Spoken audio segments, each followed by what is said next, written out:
एक बार की बात है, बुद्धा एक छोटे से गांव में पहुंचते हैं।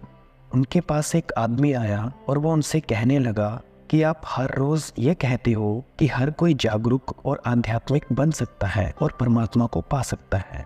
तो मेरा सवाल ये है कि हर कोई ऐसा क्यों नहीं बन पाता और ऐसा क्यों नहीं कर पाता। मेरे दोस्त, बुद्धा ने उत्तर दिया, एक काम करो, शाम को एक लिस्ट बनाओ गांव के सभी लोगों की और उनके नामों के सामने उनकी इच्छाएं लिख के मेरे पास आओ।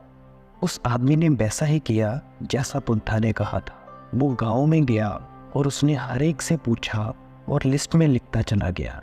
वो एक छोटा सा गांव था जिसमें बहुत ही कम लोग थे और सभी ने अपने अपने उत्तर दिए।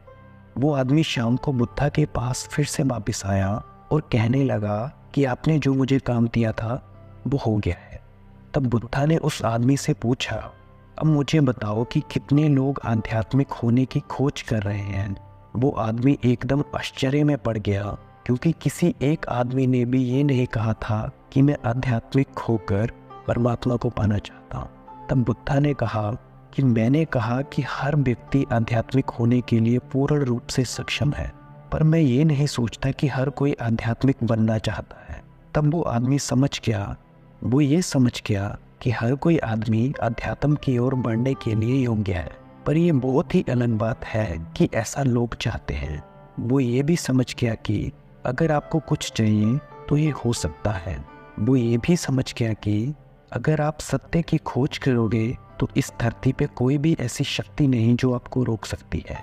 वो ये भी समझ गया कि अगर आप सत्य की ओर नहीं जाते हो तो इस धरती पे कोई भी ऐसी शक्ति नहीं जो आपको वो दे सकती है। आप अपनी जिंदगियों में देखते हो, वो कहते हैं ना कि जो भी मांगना ध्यान से मांगना, क्योंकि ये सच होगा। अगर आप सच में कुछ चाहते हो और आप उसकी प्यास रखते हो, उस ज्ञान को जानने की या किसी भी अन्य चीज़ को पाने की, अगर आपकी प्यास सच्ची है तो निश्चय ही वो रास्ता भी उपलब्ध है जिससे वो संभव है इस ब्रह्मांड की सभी ताकतों के द्वारा, और आपको कोई भी नहीं रोक सकता है। पर यह भी है कि आपको सही रास्ता चुनना होगा। हाँ, ये बात तो है कि कुछ भी गलत नहीं, कुछ भी सही नहीं इस दुनिया में, पर रास्ता वो चुनना जो आप सच में अपनी जिंदगी में चाहते हो। आपकी प्यास आपका रास्ता हो सकती है चुनने के लिए। बड़े ध्यान से सुनने के लिए शुक्रिया।